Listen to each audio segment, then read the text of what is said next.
So good afternoon. I hope that everybody enjoyed lunch and also attended the rally maybe a little bit, got outside, stretched, saw the beautiful sun. So my name is Jen Hassum. I'm the incoming executive director of the Broadband Institute. And I have good news and bad news. The good news is that Angella and I have had a couple hours actually of really great conversation, and we're overly prepared for the panel today. The bad news is that Grace Blakeney, who was going to join us remotely from the UK, is unable to make it.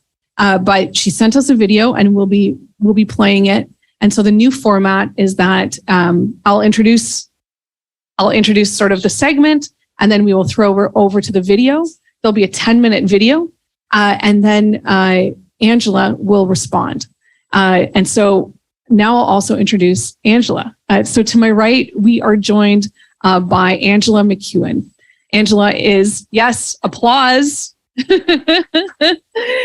Angella is the in-house economist at CUPE. And you may recognize her from such things as powerful publications.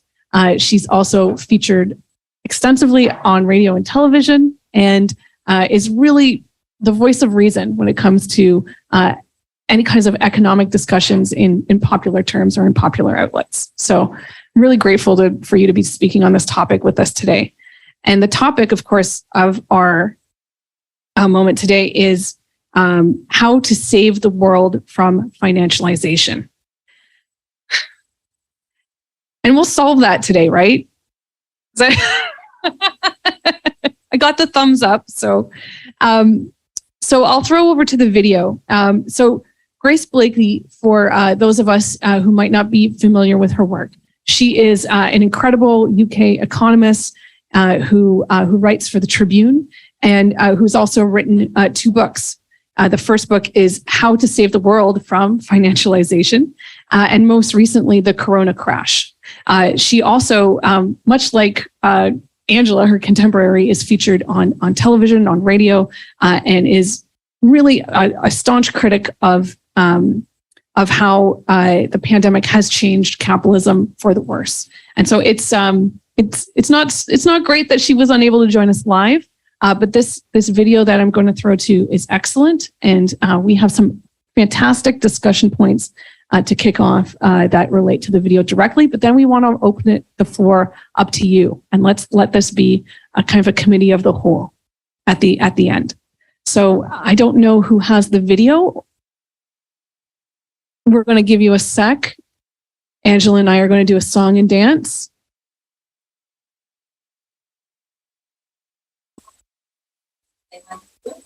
The word back comes out on the 27th of October, and it really builds on the themes of my colleague, Angella, How to Save the World from Financialization, which I presented about 6 months ago at How Will I Get Thin earlier this year. But that book that really looked at the kind of pre-existing problems that our economy was facing even before the pandemic hit. So Stolen read the story of the rise and fall of finance-led growth, which I described as this particular kind of political economic regime that governed our economy, that governed the economy, the US economy, probably the global economy, to a greater or lesser extent in different places, really kind of from the 1980s onwards.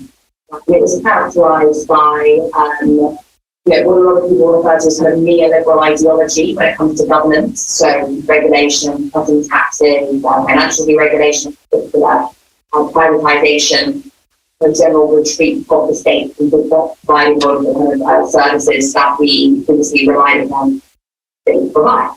That growth model, I argue in Stolen, was premised upon a couple of different elements that made it pretty unstable. The financialization, which was the kind of process at the core of financial growth, drove a lot of changes in the way our economy works. And in the book, I look at how the firm, household, and the state became financialized. I talk a little bit about how the global became more financialized. And really what that means is that kind of financial institutions, so banks, pension funds, etc., and financial kind of motives and operations more generally. So that's really become logic of lending and investment become much more prominent in all areas of the financialization of the corporation. It was associated with the prominence of the ideology of shareholder value, which meant that corporations came to focus pretty much solely on their share prices, rather than, what we might have previously thought of as a kind of stakeholder model of corporate governance, or even, rather than actually doing what many corporations were able to do, which is kind of make things and provide services. There was a kind of singular focus on the idea of maximising shareholder value. And the ways in which that was pursued, so particularly excessive dividend payments, including kind of mergers and acquisitions activity, share buybacks, and general reorganisation of power, so worker wages were lowered relative to the wages that were gained by senior executives. The ratio of pay between the average worker and CEOs increased substantially over that period.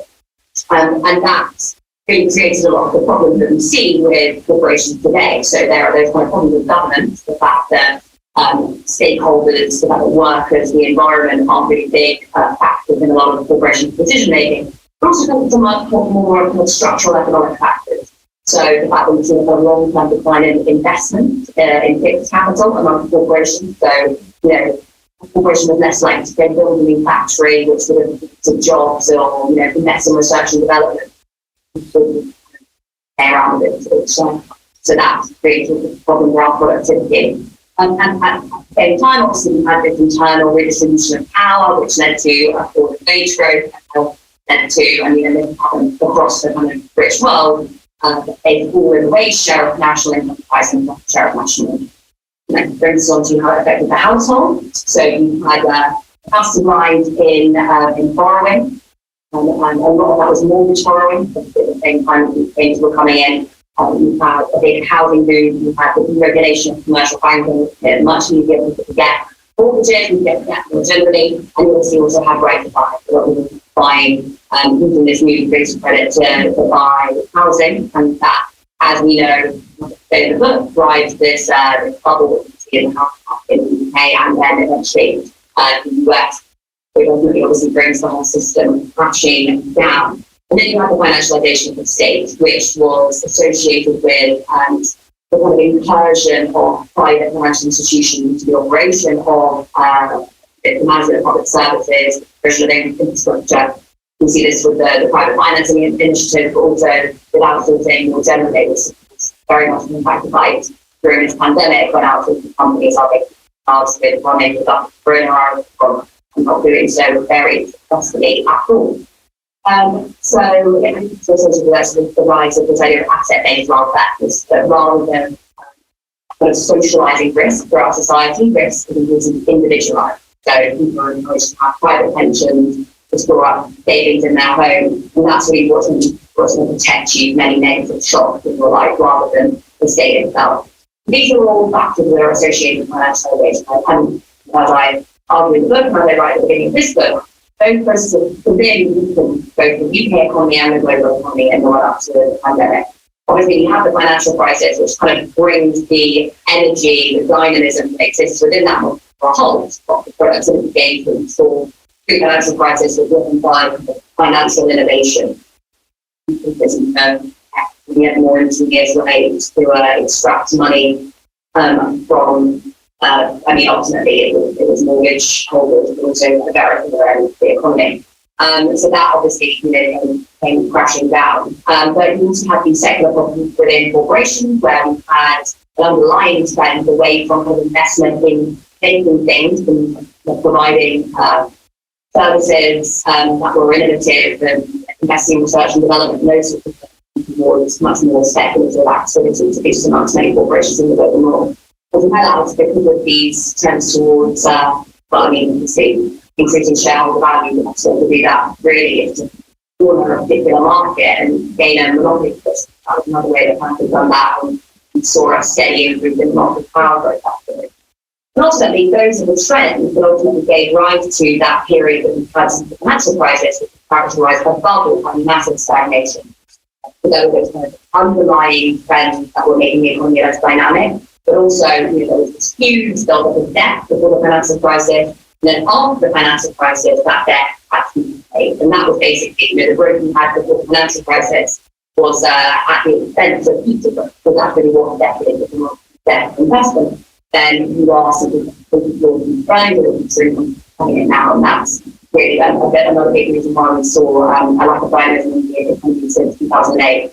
Because obviously we've had a decade of wage stagnation, a decade of productivity stagnation, poverty and inequality increasing in some areas of the economy, inequality absolutely increasing. Now know that systematically understating the extent of inequality in the economy because of the capacity of many individuals to find income out, wealth in work as a high income as actually physical wealth. It has prevented us from accurately understanding the scale of inequality. There's some research and actually just done some research that shows that it has grown substantially. So, we had low productivity, low levels of investment, big current account deficit, because we've been relying on financial flows into our financial sector, particularly London, really well, rather than creating export, donating cash flow. And obviously that's all kind of overlaid with this long, deep secular crisis of kind of breakdown. That's one of the problems that we had in the period just before the financial crisis, which was one that wasn't particularly productive, was highly unequal, and which a lot of both individuals and corporations were massively overburdened by debt. And this is an interesting thing that we'll pick up on later, it's in the corporate debt, because if the 2008 financial crisis was largely a crisis of kind of personal debt, of mortgage debt, and the way in which that was kind of transformed into this very valuable asset by the financial system, then a big part of the crisis we're facing now is to do with corporate debt, and to do with the debt of kind of ordinary corporations. Because obviously, partly because of the low interest rate environment, the combination of very low interest rates, but also not a very dynamic economy. So businesses can borrow money very, very cheaply, but they didn't have much of an incentive to invest it productively because there would be no guarantee that there would be demand for those products down the line. So it kind of exacerbated that problem of stagnation because you're borrowing lots of money, but often you're not using it for investment. You're borrowing money because it's very cheap, and maybe you can use that to buy property or to buy that for your own share. And indeed, we saw from the big tech companies especially, them because they're so able to borrow money so cheap, they were actually borrowing money from banks and investors and using that to buy up higher yielding bonds in other companies. They were effectively acting like banks, using their capacity to borrow very, very cheaply to gain control of other areas. And that's the interesting thing about debt, is that it really is a power relationship. So the average person's debt is a kind of it's a chain around your leg, whereas for a really big part of the corporation or for a big investor, debt is what allows you to actually expand your ownership and therefore power over the rest of the economy. To continue watching this video, click the link in the top left or in the description below, or visit IOI.tv for more debates and talks from the world's leading people. Hello. All right, so we won't click the link in order to talk more. What we're going to do is be present here and talk more with Angela. But isn't Grace fantastic?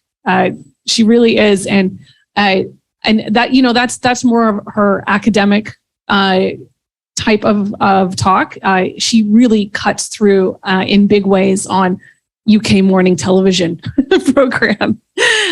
Really, really excellent stuff. So let's begin. I've got 5 questions and then we're going to throw over to the floor. So first is, Angela, can you put that into context with what we heard this morning at the conference? Yeah, I think that it fits really well in with what both Jim and Richard were talking about. So Grace's analysis starts with stolen, which is about financialization. And we saw that with Richard's analysis. We saw that there's huge amounts of debt that governments actually, that chart from Richard, which was really powerful, I thought, showing how the trend for governments other than China in terms of buying goods and services has gone down. So what are they spending their money on? And this is what Grace calls financialization of the state. And then if you're talking about what Jim was talking about in terms of we can have more economic activity or less economic activity in order to get to a greener planet. Well, Grace is talking about what type of economic activity gets us to a more equal society, but also meets our climate goals. And the type of activity we're seeing from the private sector right now is absolutely the wrong kind. We've kind of left everything up to the private sector and it's going in the wrong direction. And so Richard's goal was saying, how do we need to reshape global financial institutions in order to meet this crisis? Grace is talking more about what is the on-the-ground domestic industrial strategy that we need to meet this crisis, which is a little bit what Jim was referring to too. So let's go back to the sentence or the construct of the financialization of the state. What exactly does that mean? Because I can understand, as she so eloquently said in the video, that around how financialization has really shifted corporations from profiting from selling goods or services to that whole extra layer of stakeholder relationships and dividends, et cetera. But how does this work within the state? Because it's not like exactly like, the stock of Canada is being traded. So what does it mean? What does the financialization of the state mean? And what does it also mean in the Canadian context? Yeah, so there's a few pieces of what financialization of the state means. One of them is using the logic of the market, of financial markets. We've seen the Canadian government pick up on this. The other is in terms of building up infrastructure. And so we've seen the Canadian government do this with the Canada Infrastructure Bank. They're like, the only way to build infrastructure is if we can crowd in private sector investment. There's a story that governments cannot possibly spend enough money to meet our infrastructure deficits. We're going to need the private sector on board. Let's crowd in that investment and let's find investment. Private investment is going to want a return. So let's find things that we can invest in that provide a return for the private sector. We've seen in Brazil, they've privatized their water system. And that is financialization of the state, where they're looking to actually pull a return out of the public services that we're providing. So at QP, we call that just privatization. And you also see it in terms of, like Jim was talking about, ethical investing. So you see something called social bonds or these types of things, and where we try to we say, oh, well, the private sector can do it more efficiently, right?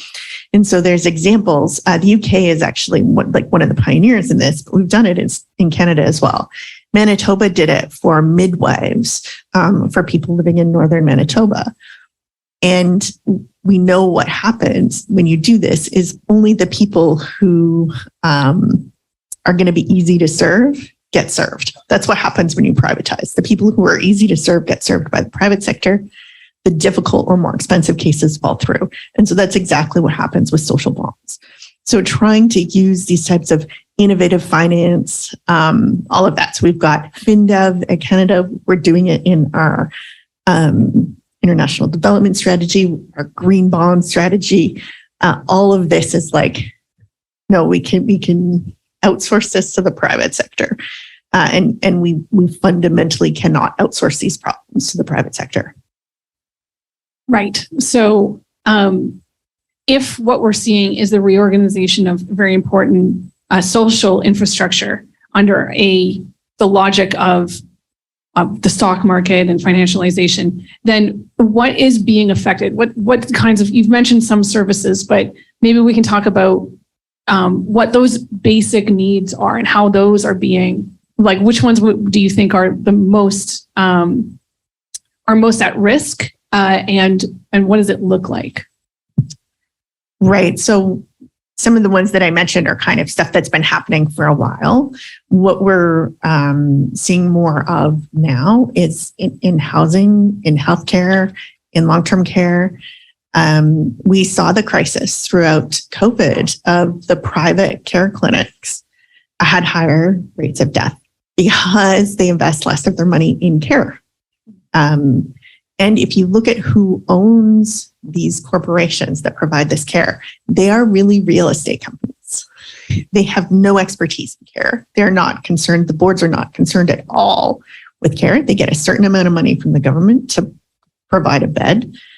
And then they try to squeeze as much profit out of it. So that is an example where right now we are in a crisis moment in healthcare, and we're seeing all of this type of outsourcing happen. I was talking to workers. We are paying private temp agencies 4 times the cost of a nurse to provide nurses. And so what's happening is, why would you work as a nurse for $25 an hour if you could go to a private temp agency and earn $60 an hour? And then the temp agency gets 40, right? So it costs us more, but it's better working conditions for the worker.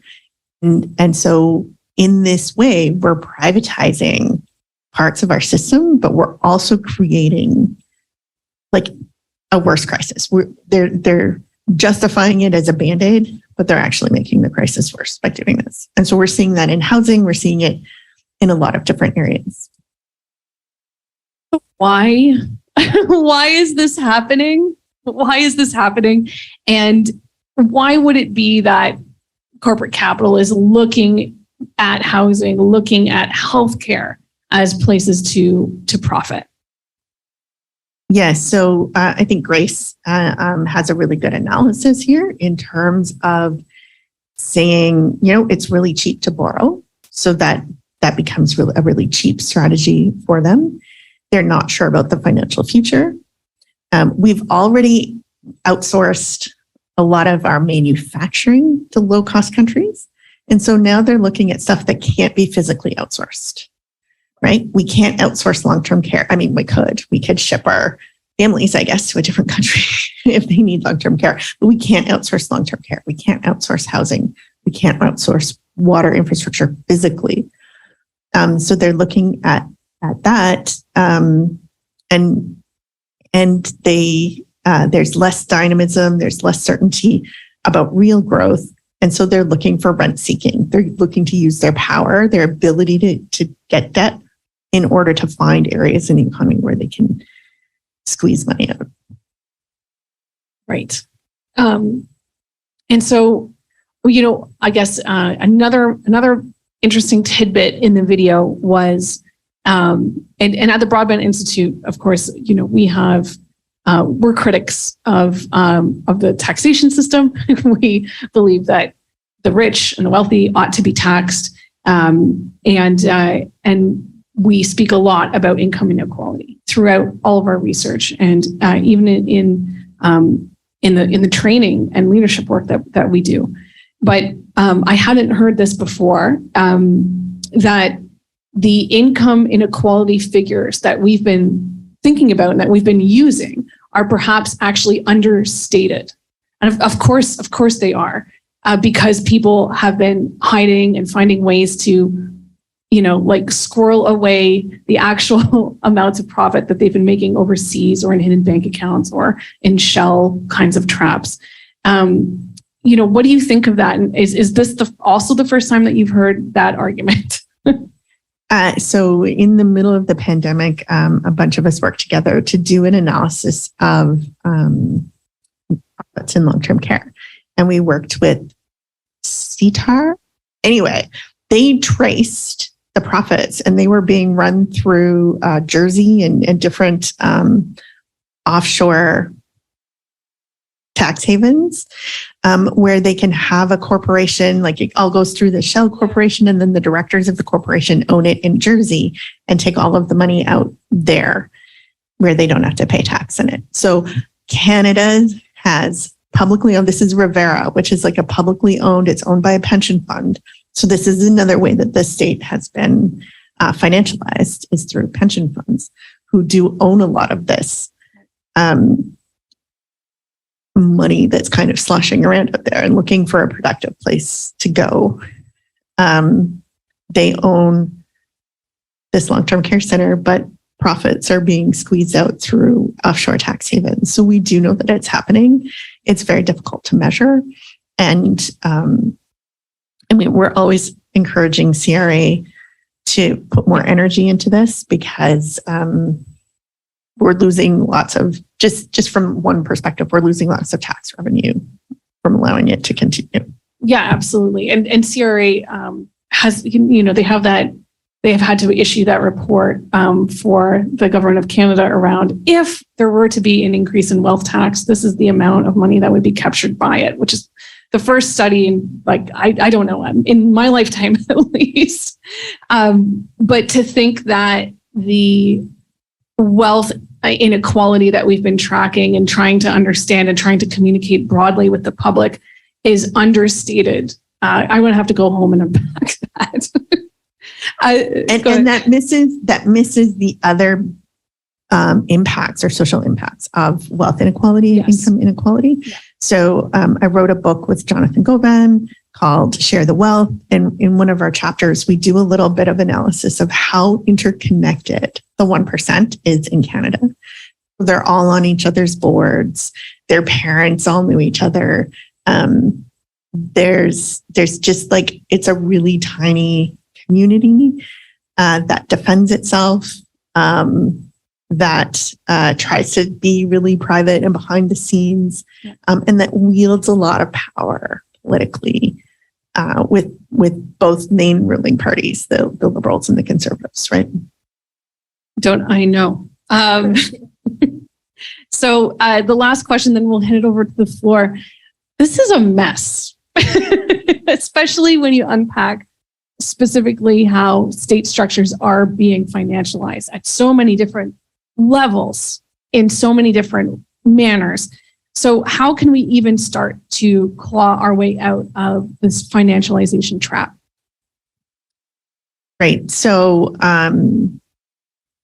there are so Richard was talking about the funding at the international level that needs to change. At the domestic level, we need a coherent strategy. We are in such a mess that I feel like we need a coherent industrial policy. We don't talk about that in Canada a lot, what that means. The way the current government has done it, it's been handing money out to companies. That's their industrial policy, or researchers, right? They've created their research centers. And to think about, so we have the Canada Infrastructure Bank. When it was first announced, it was supposed to be a public bank for public institutions. The QP has long said we need to go back to that, because what it is now is a privatization bank. It's basically P3 Canada all over again. And so it needs to focus on direct financing, low-cost financing to public institutions so that they can own and operate that public infrastructure instead of privatizing it. So it means changing the focus of our institutions back to that, that lens. We were also talking earlier about what type of things in the economy could the public sector own and operate that would make life easier for Canadians, that would buffer us from these economic ups and downs. So talking about power being publicly owned. So when we're, Grace talks about this corporate concentration, and now those corporations depend on the state quite a lot, right? And we saw this with Bombardier. So rather than bailing out Bombardier, we could have nationalized it, right? Or we could have allowed it to be worker owned. We could democratize these key pieces of our economy so that their focus is no longer on profit and that financialization piece, and their focus and their incentives are on the people that work there and the places where they operate, those communities. And even just the basic goods and services that they provide. It was enlightening to hear, right, corporations used to create profit by providing a good or a service. And that is just so not simply the case anymore. Yeah, you hear all about real estate, people who are making tons of money just owning the real estate, not even renting it out, because they know that it's too much of a hassle to rent it out. You're stuck at a certain price point if you rent it out at a specific point in time. So they actually keep it as an asset, like literally financialization of housing. It becomes a store of value rather than a use good. And so how do we change that? I think that's like a really messy problem that we've created in Canada that has consequences. The cost of housing has gone up, whether ownership or renting. And what governments have helped create that with their policies. And how do we unwind that? So I put that to you. How do we unwind that? So any comments or questions from the floor? Don't be shy. Who wants to crack the ice?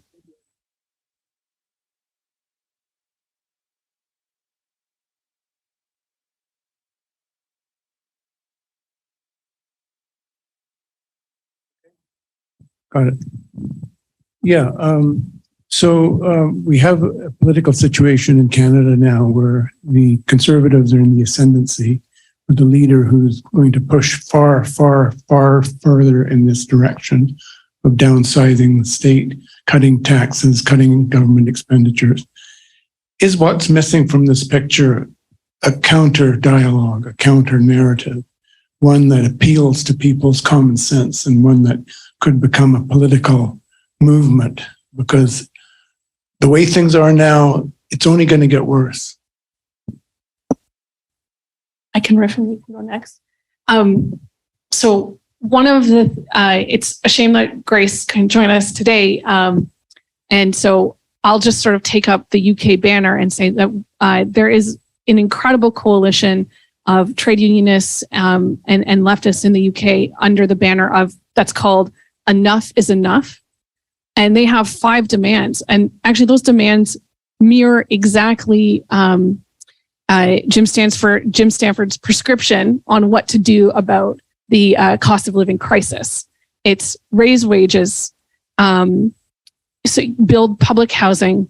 Okay, one of them isn't, but it's a good thing, and we ought to do it, which is food programs in schools, better funding for the NHS, and then I think the last one is around job creation.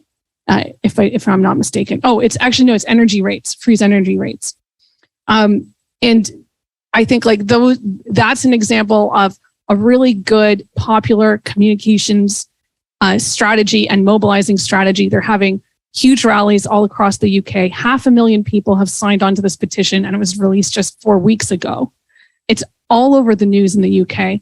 And I think it's that kind of fight back that's going to be required in order to create an alternative kind of dialogue into what's happening now, is to have a very clear, forceful, basic thing that speaks to people's bottom lines, because people are freaking out as their mortgage prices are going up at the same time, as the same rate as food. And there doesn't seem to be any kind of really strong solutions articulated from government.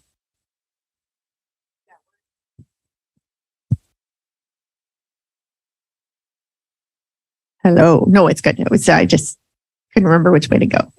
We're in a position where there's a loss of faith in government and government institutions, a loss of faith in experts. And so we're really going to have to rethink our communication strategy with people, I think, in order to build a movement.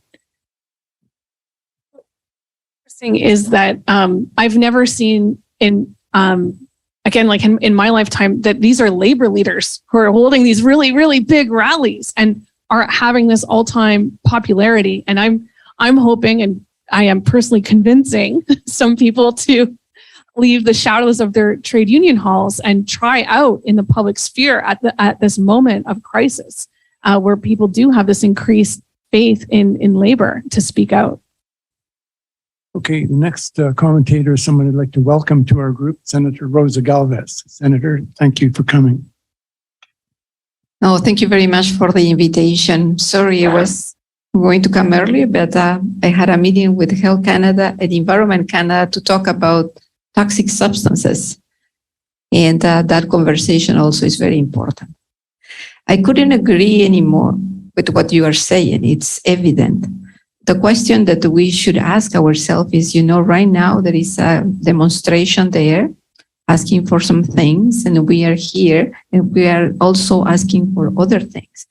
At the end, what we want is accountability of the promises of the government.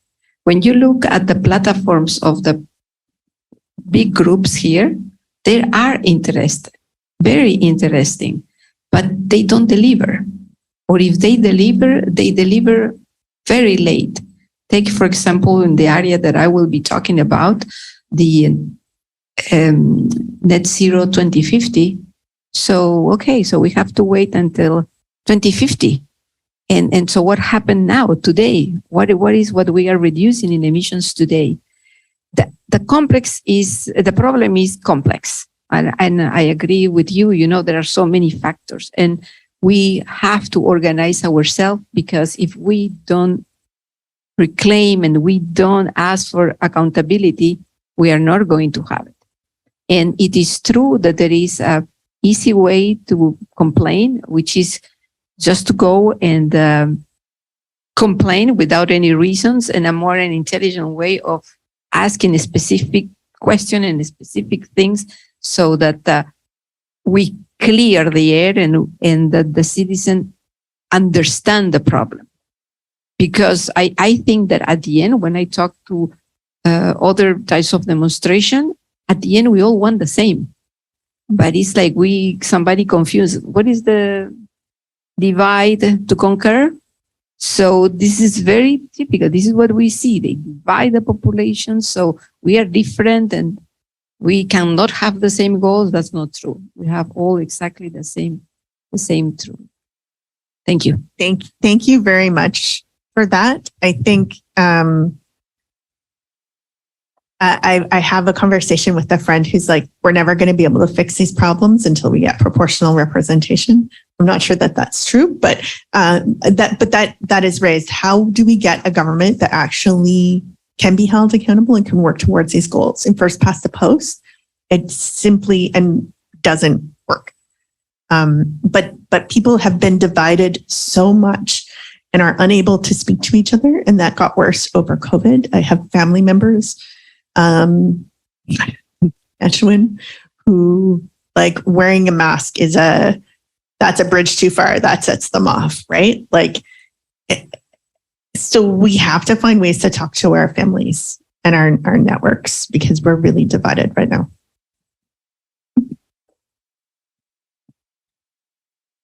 First of all, I'd like to start by saying I agree with you. I think we need something better than first past the post. It's been promised. And like so many other promises, they seem to disappear at the end of 4 years, and nobody's measuring them. And I think that we, as citizens, have to continue to try to hold people to account and say, you promised us this. You promised us that the Central Experimental Farm was a historic site. And yet 17 liberals gathered in a back room and gave it up to the development of, right now, a 5,000 car parking garage at the corner of Preston and Carling, which we certainly don't need in this city. So despite consultation, I'm just going to run off on this one example for a moment, with 7,700 people with the NCC, consultation that was directed by the federal government, no one listened to the recommendations. No one's listening to the public. If you go to City Hall, if you went to City Hall in the past 10 years, and I've been there often, you can speak for your 2 minutes, but no one's listening. Very few are listening. Sean Menard is listening. Catherine McKenney is listening. Some of the downtown councillors are listening. But in general, most of them are more interested in getting elected for the next term so that they can guarantee their pension. And getting elected for the next term means having funding. And the funding comes from the very people that are making a lot of the wrong decisions for the city.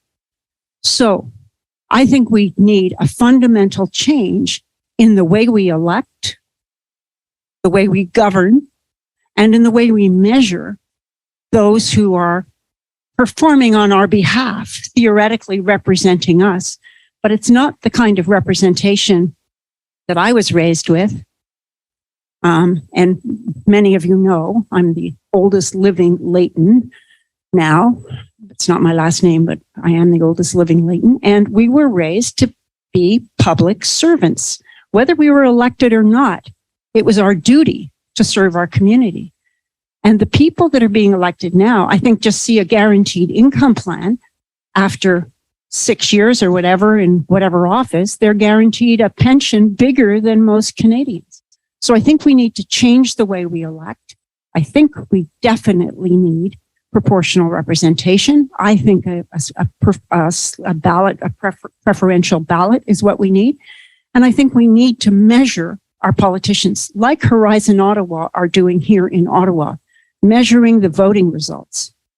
So I thank you for your comments, and I thank you for your wisdom. And I very much wish that you were my member of Parliament for Ottawa Centre. You had my vote. Thank you.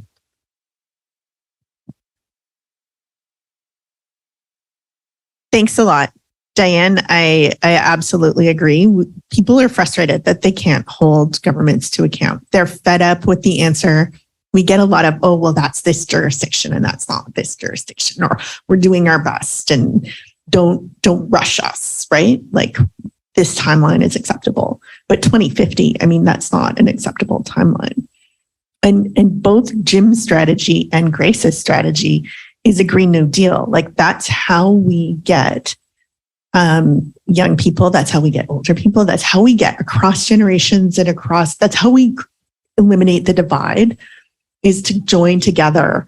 Seth Klein's book, A Good War. This is a crisis. We can meet the crisis, and here's how. And it helps us build those connections and bridges and act with some urgency. I think that's what we need right now. And I am really hopeful that Labor can lead that because we have a real wage crisis right now. And we're seeing unions across Canada becoming more militant and demanding and building those connections. The education workers in Ontario, I've been following Jane McAlvey's organizing strategies, doing deep organizing. They have open bargaining.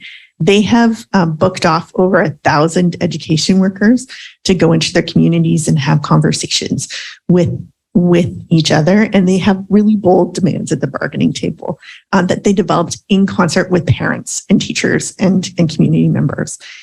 And I think if we can keep doing that work, and I'm sure you are all familiar with Press Progress and the great journalistic work that they do, sharing that, doing that education, forming those connections, that will pay off.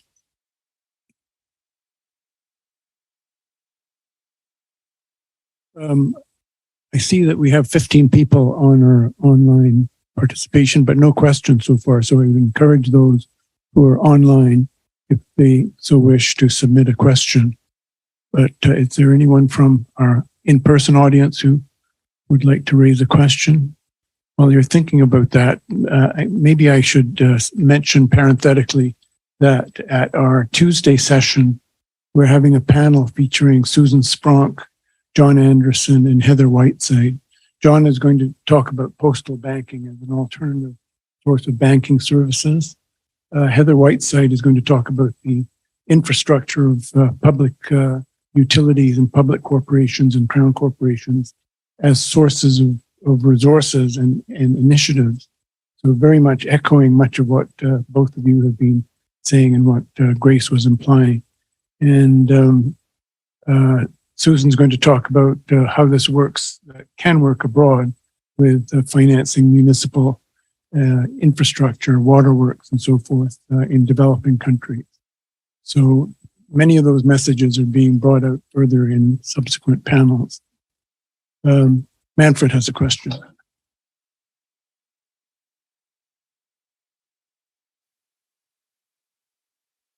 Thank you, Roy. And thank you to the panelists. And I agree that the video was helpful and penetrating in its analysis. I think that there's always this divide. One wants to be optimistic.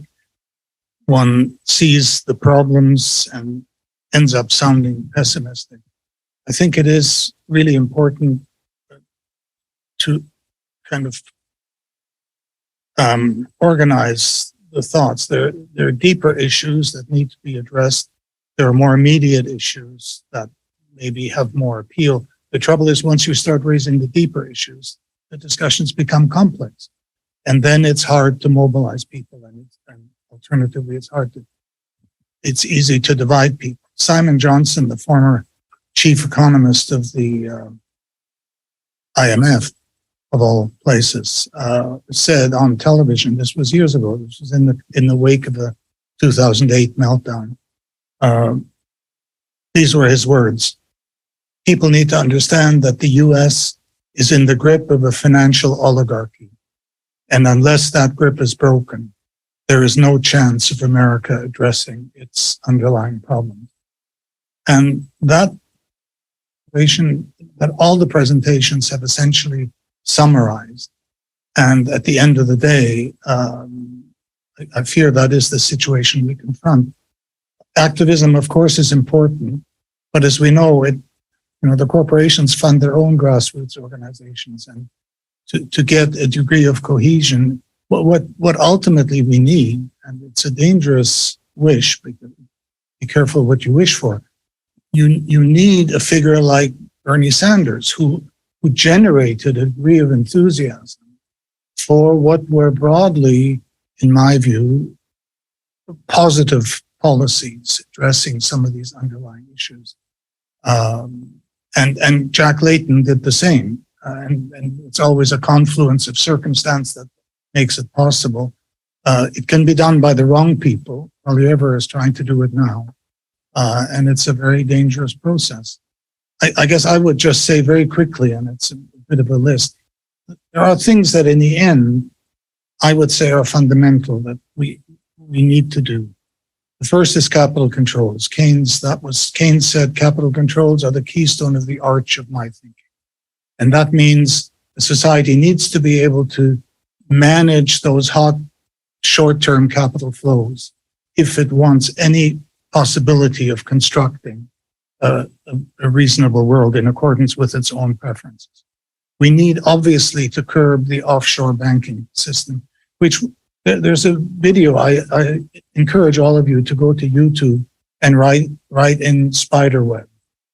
And it's an absolutely marvelous documentary about how the British Empire, once it died, reinvented itself as a financial empire.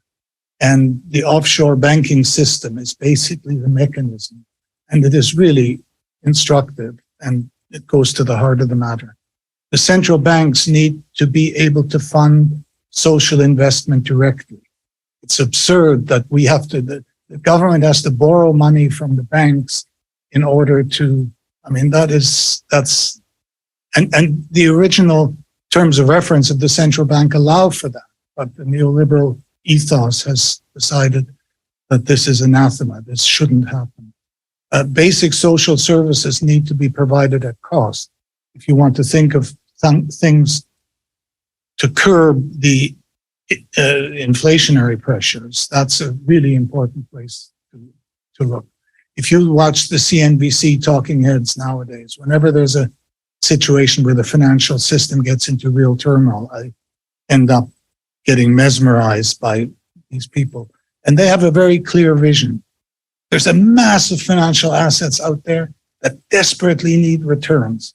If they don't get the returns, well, then there's a crisis. That's what they call a crisis. And to get the returns, they need to turn the screws. They need to suck more returns out of. And so what's left out there? And even in the last couple of days, defense industries, that's where you need to go. Healthcare, they say, there's still room to squeeze even more out of people. Housing, the things we're witnessing in the housing market, they're driven by private banking institutions that have virtually no responsibility to make public their activities. And they're buying up huge swaths of rental accommodation and squeezing the tenants. We need to tax windfall gains. We need to set limits to interest rates. These were all things that were done as a normal thing not very long ago. And one of my absolute bugbears is spot markets. Spot markets are absolutely lethal instruments. They create dramatic degrees of instability and allow the markets to play that instability and to suck huge amounts of resources out of the economy. The idea that the energy spot market, I mean, markets are supposed to provide market price signals that are supposed to guide investment. The idea that spot markets and the spot prices in the energy markets are a reasonable guide to investment in energy, which is by definition a very long-term proposition. I mean, most of the projects have 10-year gestation period. But we have introduced these spot markets, and the result is dramatic increase in instability of prices, which are absolutely useless as guides to economic action, and which cost enormous amounts of money to run. The UK Parliamentary Commission established that very graphically some years ago. So these are the sorts of issues, and of course we need to reintroduce real competition policies. But again, all of these things need to be done in accordance with individual societies' preferences. And so I go back to the idea we need a degree of sovereignty, first of all, in order to do these things. Once we had that, this is what we'd have to do. But it's no secret and no mystery to anyone here. It's a hell of a long way from here to there.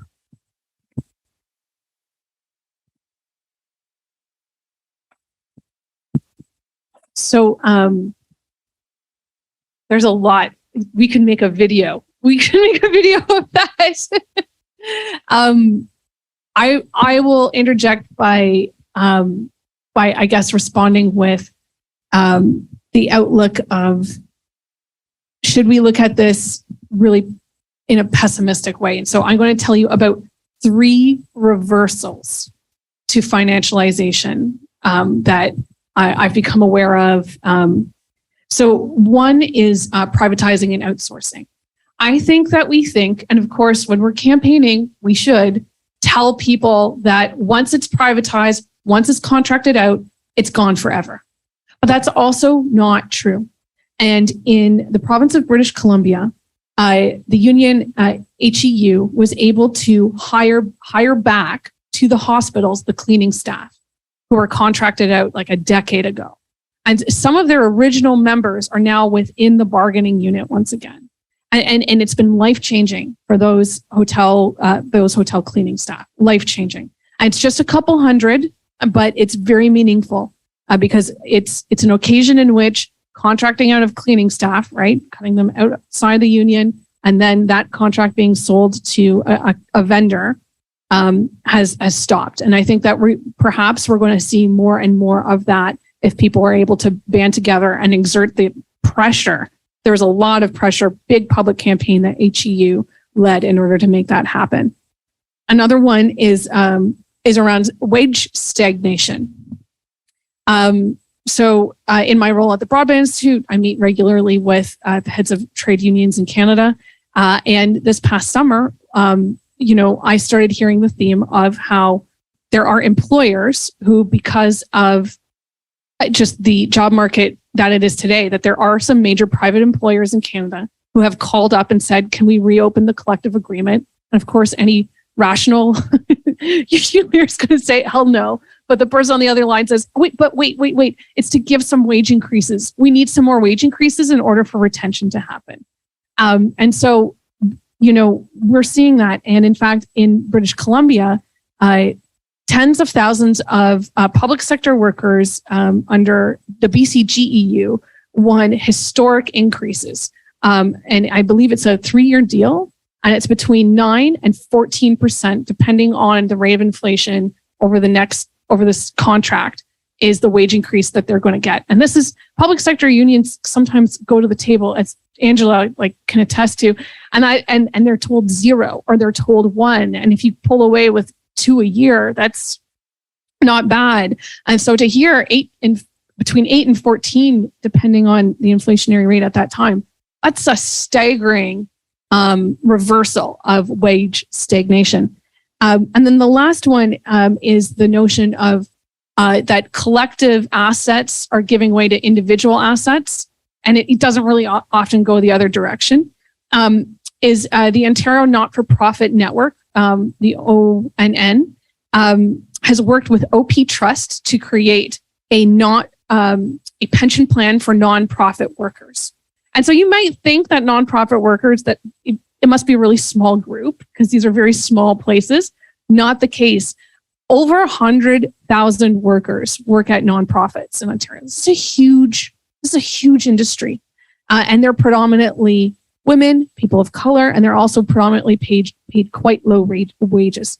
And so they've created a multi-employer, even multi-sectoral, because different not-for-profits do different things, pension plan. And it's remarkable that people have come together under this. So those are three areas in which there's very clear reversal of some of the doom and gloom that is like, absolutely, this is a David and Goliath type power imbalance, but people are eking out wins along the edges.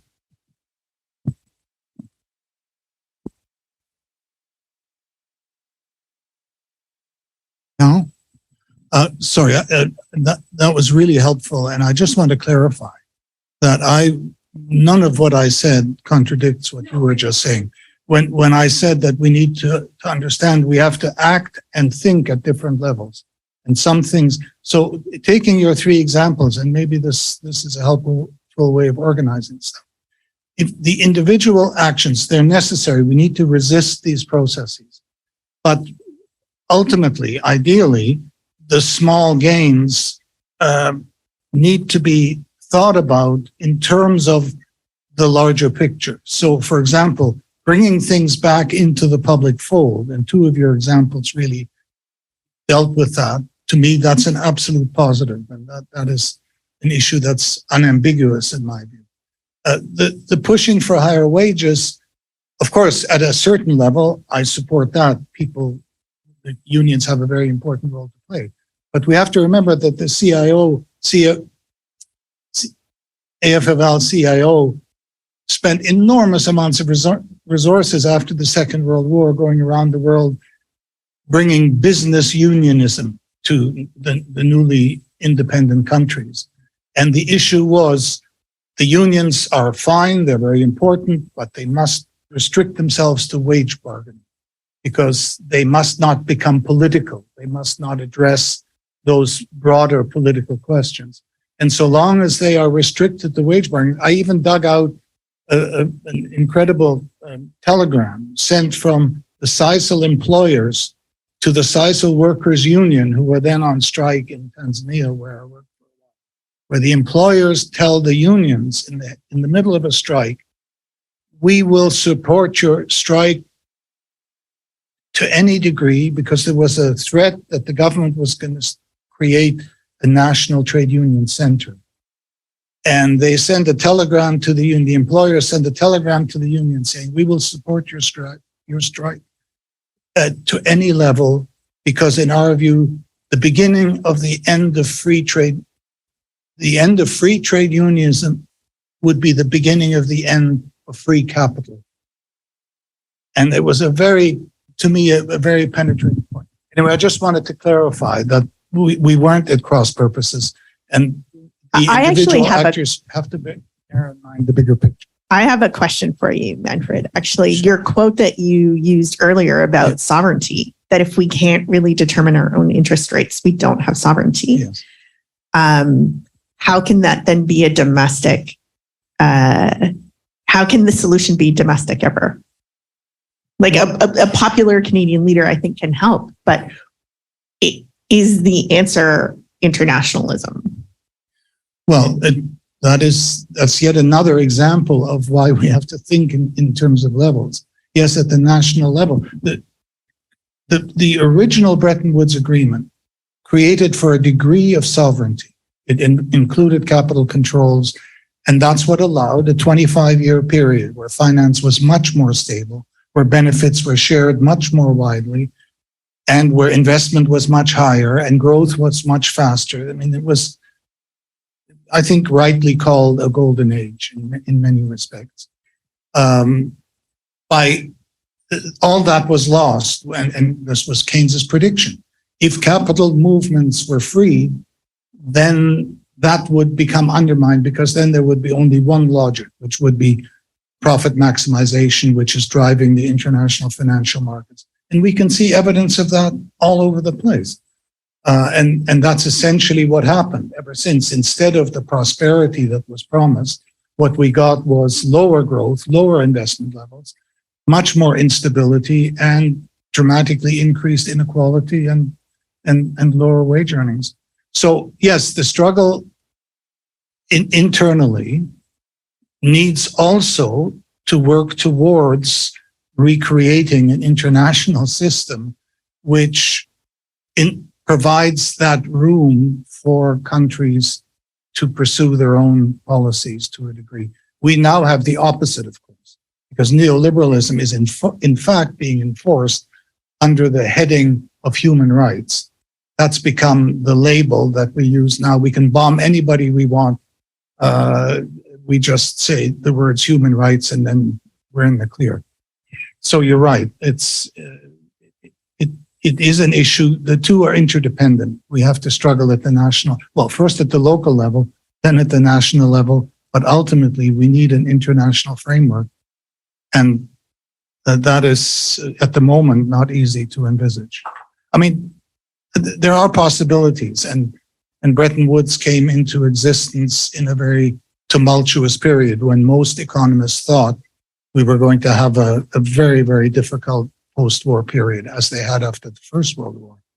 In fact, it turned out to be 25 years of the most stable, positive growth that we'd experienced. So circumstances change, and that creates new political possibilities. I think that Grace actually, in her book Stolen Financialization, explains some of this process really well. And being centered in the UK, it's really interesting because of their role as a financial superpower, how they've reshaped themselves, as you were saying. I teach, as part of my job, I teach Jim Stanford's book, Economics for Everyone, to trade union leaders across Canada. And we're having this conversation with them right now. They're like, how do we shift things? They're learning about neoliberalism. And just this week, they watched a video of Naomi Klein talking about the shock doctrine. And I loved it because they were like, how do we use this moment as a left-wing shock doctrine? What stuff might we be open to, and might the system need for us to be pushing forward that is kind of along that coherent strategy? And QP has been, and sometimes that stuff, it's the ideas that are lying around that get picked up. So QP has long been working on remunicipalization. That's what we call the contracting back in. And it's a global, we coordinate with Public Services International and do research and work together. And we are seeing more and more of that. I presented to Simon Fraser University, actually. They hired an Ernst & Young type thing to do an analysis. That's like one of the killers, because they hire these firms to tell them to do the neoliberal thing, right? But I got to present my side and push back and say, you're only saving money by not paying workers. You're doing this on the backs of workers, and do you feel good about that? And we were pretty sure they were still going to go with the Ernst & Young recommendation, but now they're coming up. We might be able to bring workers back in-house at Simon Fraser as well, and it's food service workers. So there are these things that are exciting and hopeful that we can work on, so we're not stuck in the despair of everything.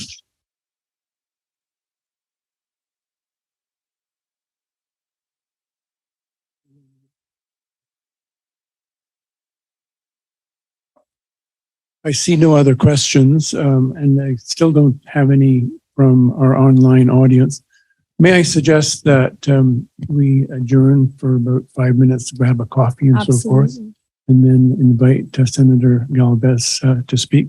But in winding up, I'd like to thank our chair and our speaker, if I can call them that, Jen and Angela, for leading this session and really providing some dynamic conversation around these issues, which are so challenging and complex. And the discussion isn't over, because in addition to the session I mentioned earlier, the Tuesday session, on Wednesday, we're having two speakers who are going to be talking about democratizing finance.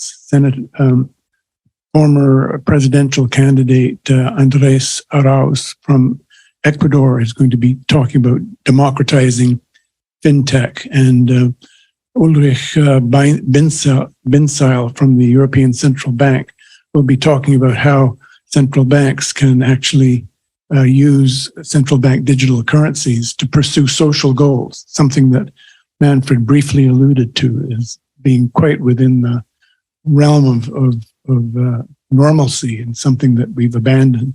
So these discussions are going to continue next week, and we have a lot more to come. I'd like to thank everyone in contributing to this conversation, and Manfred in particular for his comments from the floor. And yeah, please grab a coffee, mix and mingle a bit, and in maybe 5 minutes, Rosa. Okay, thank you.